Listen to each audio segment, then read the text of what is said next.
demonstrate a point.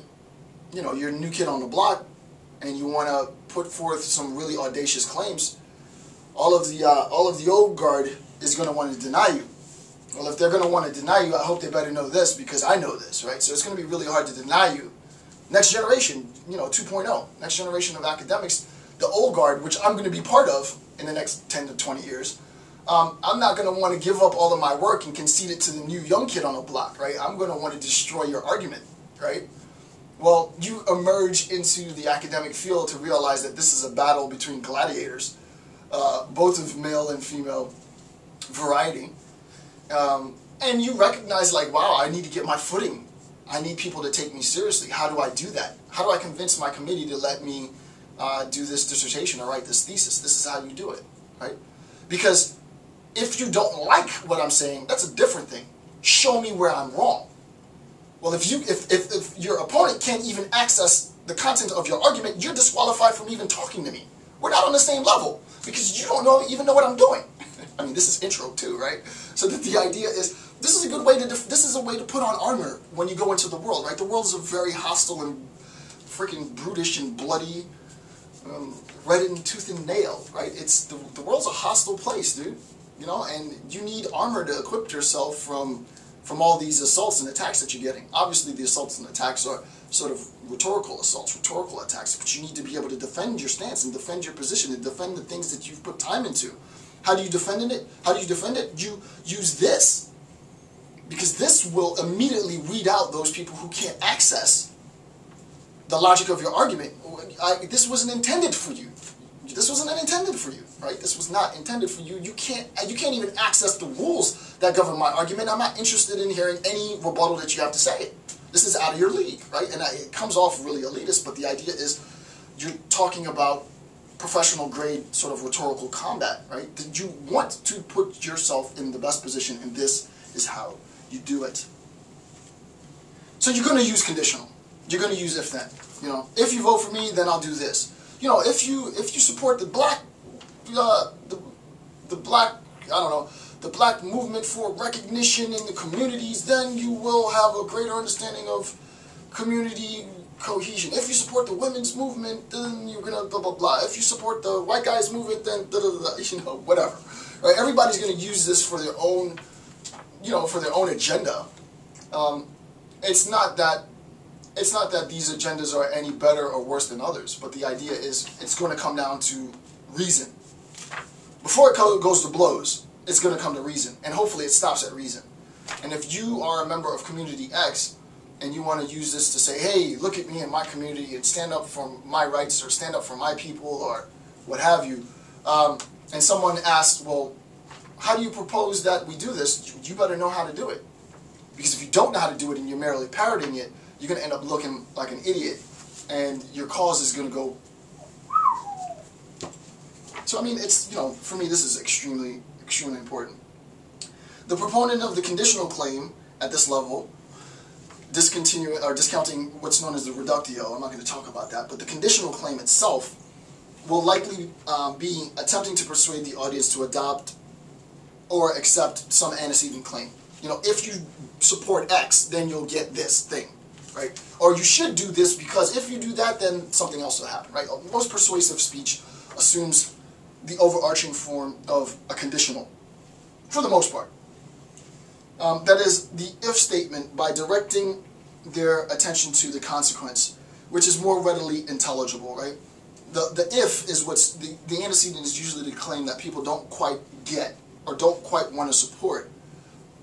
They do get the consequence, and you say, well, listen, if you want this consequence, right? If you want this to come about, if you want that thing to come about, then support me on this thing, right? You want to get this, then support me on that, right? That's the idea. So if you do this, fill in the blank with whatever, which you may not quite understand, you get this, which you do understand and presumably want, right? So I know you want this. The perfect example, right? Here's a perfect example, super simple. Daughter says, hey, Dad, what does she want now? She wants so many things. What is the new thing that she wants? I forget she wants. So I'll make up something. So, hey Dad, I want some roller skates. Well, sweetie, you know those roller skates are $50.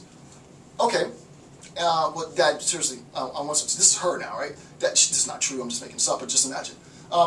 Dad, I want some roller skates. Well, I don't think, it's $50. Okay, Dad, how about, okay, I really want the roller skates.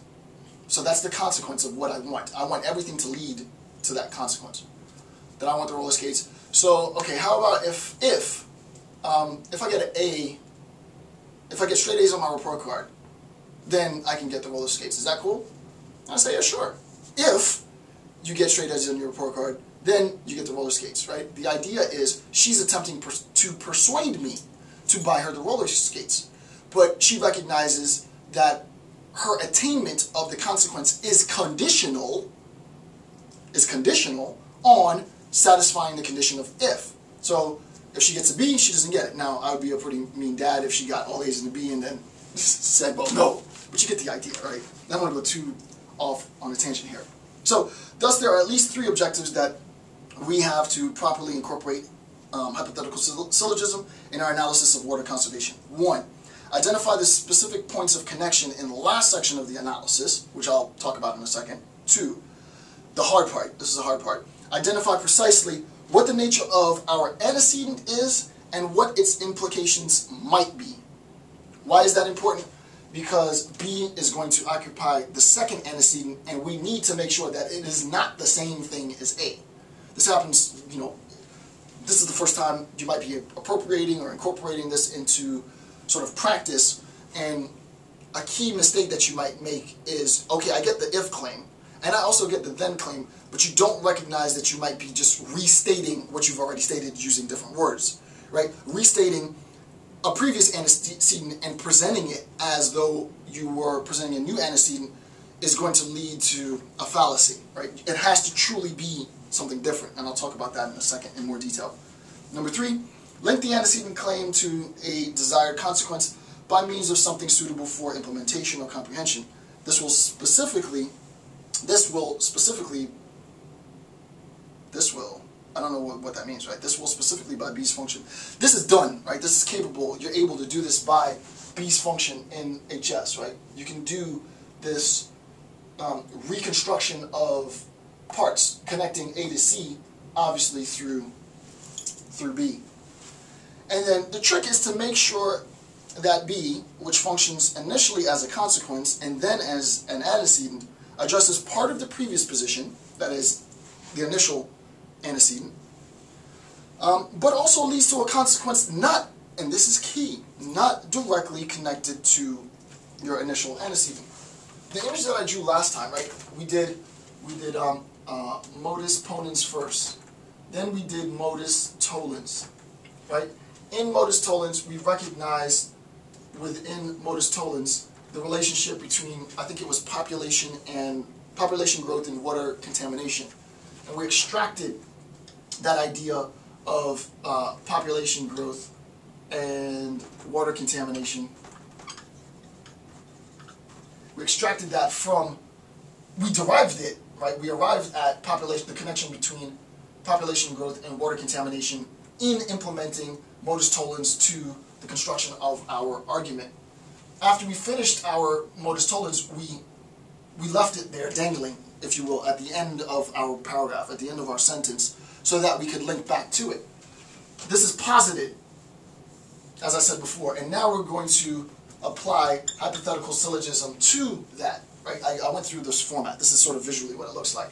And we're going to use this as really our topic sentence now to formalize the hypothetical syllogism in the appropriation of parts to the idea of population growth and water contamination, right? So that the idea is we've extracted from the appropriation of modus tollens the notion of population growth and its relationship, obviously, to water contamination. We're going to now apply hypothetical syllogism to that idea. That idea becomes sort of the topic sentence of my next paragraph or my next series of pages, what have you. And then the deconstruction of this idea in terms of the appropriation of hypothetical syllogism to it, which obviously then connects me to the appropriation of modus tollens and connects me to modus ponens, so that the whole argument at this point is undeniably, systemically, verifiably linked, right? Which is itself its own feat. So conceptually then, B is the vehicle